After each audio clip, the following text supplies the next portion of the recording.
Welcome back to the National Driving Centre. Today we're here with our two new recruits. Let's hear from them. Hi, I'm Keely Priestman, General Manager at Pallet Line. Hi, I'm Alicia Michael. I'm a Class 2 driver at S&S Distribution. Okay. Let's go.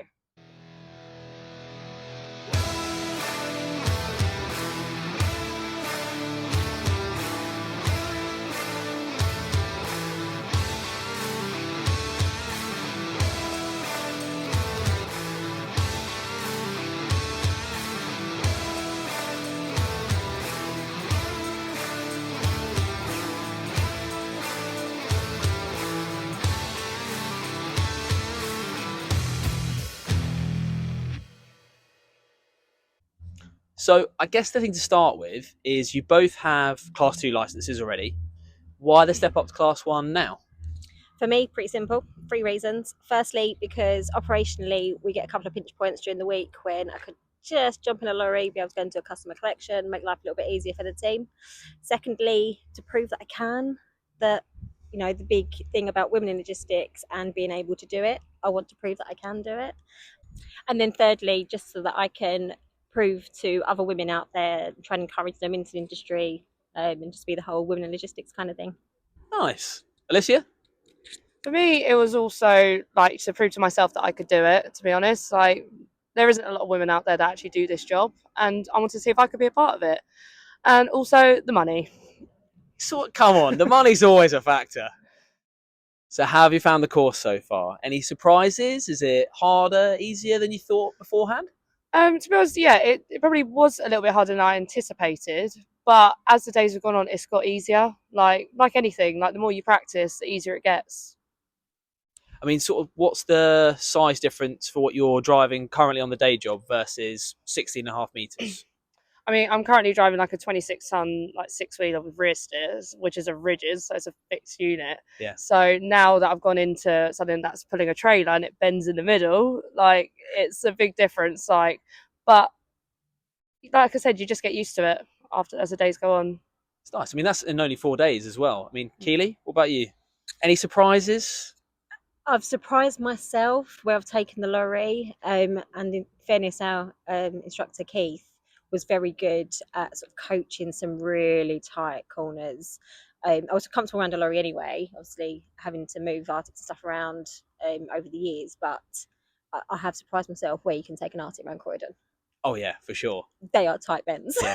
Keeping an eye out for railings, bells, knowing immediately it's going to be tight. And the less considerate road users. South London, there are many. So I have to ask, because we're day 4 out of 5, how's our man been? How's Keith, the instructor? Has he looked after you? He's been very sensitive at times. We've had to question his ability to take banter back. Excellent. That's what we want. It's a two-way street. He has been great. I think we can both agree. The first few days, he put us so at ease, made us so relaxed behind the wheel, and gave us the confidence to be able to obviously drive around Croydon and like local area. Yeah, no, he's been great. He has been. You think? Yeah. And then the past 2 days, he's definitely turned it up a notch. Like, put us through our paces in a good way, obviously. Like, he's testing us, like, for the real, like, the real stuff that we're going to come across on the road. But yeah, funny guy though. Funny guy. Funny guy. Interesting chap. Yeah, interesting, chap, I have to admit. And his poker face. Oh, his poker face, honestly. Is it good poker face or? Today, yeah. morning, isn't it? Oh, like a mock test face of like, I'm Yeah. not going to tell you whether that's good, bad, or Yeah. indifferent. And when we do the debrief, so it's quite funny. He's like, so how do you think that went? It's like, Ooh, it's like, okay. Really like trying to delve in there. nice. I did terribly. No, you were great. My last question: out of the 3 of you in the cab, who eats the most sweets? Because I know sweets have made a bit of a I think we feature. could both vouch for this. It's Keith. No shock there.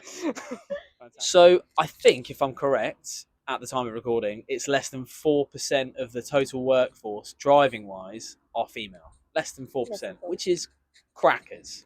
So, I mean, how do we get more women into the industry, in your opinion? I think the easy answer is something we always discuss, is just the awareness and putting a face to it makes it more accessible to women. Yeah. And I think that's the whole part of what we're doing here. There's we know whether it's train drivers, lorry drivers, and they're sort of male focused roles, the more women we see doing it, the easier it makes for other women to take that leap as well. Yeah, it's that exposure, isn't it? Getting into it, more awareness, and obviously there is a stigma attached to it. But it's 2025, time's got to move on. Absolutely. I mean, Alicia, what got you into HGV driving in the first place?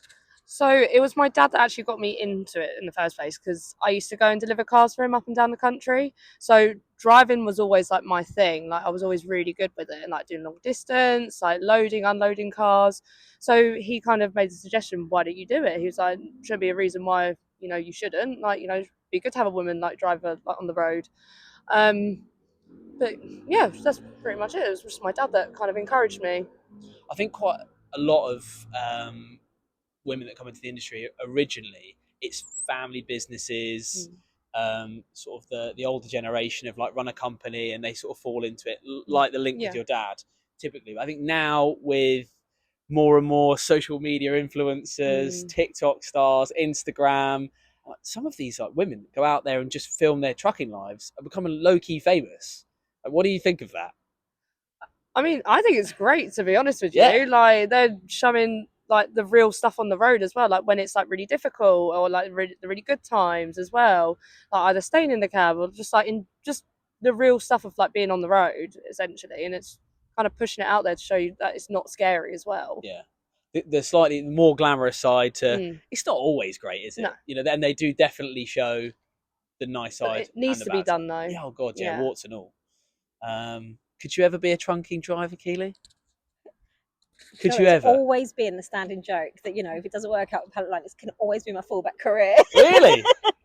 Little camping stove, showers in. You'd have to pick your truck stops where you're going to stay overnight, but yeah, no, definitely easy job. Easy. Easy. As I mentioned, we're day 4 out of 5, so we're testing tomorrow. How are we feeling? Final thoughts.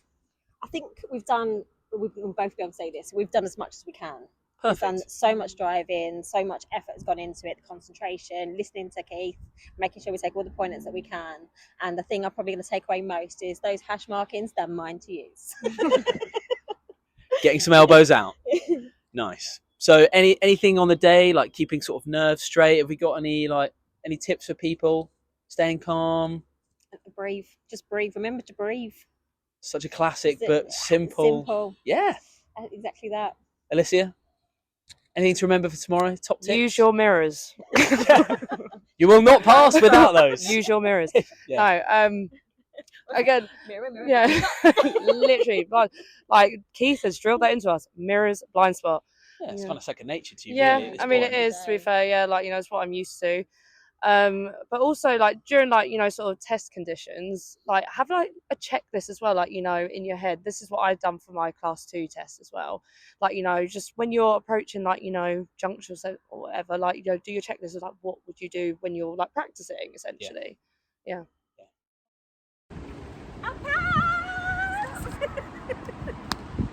Thank you.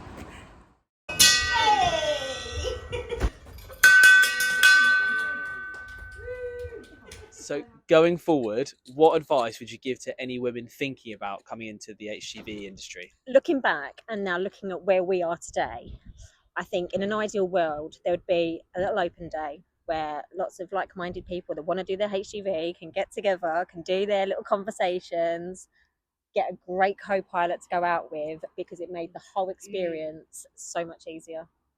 Whether it's male, whether it's female, just make sure that the person you're bodying up with, you can bounce off, you can relate to, you can get on with in that lorry. It's about enjoyment as well at the end of the day. Yeah. Because you're going to stick in far more to something and commit to it if you enjoy it. The thing is, you need to, like, you know, be able to bounce off each other. Obviously, it is a little bit of competition sometimes, you have to admit. But you want to, like, you know, pick each other up as well, and like you learn from each other. Yeah, but if you can have a laugh as well, it just settles you right down as well while you're driving.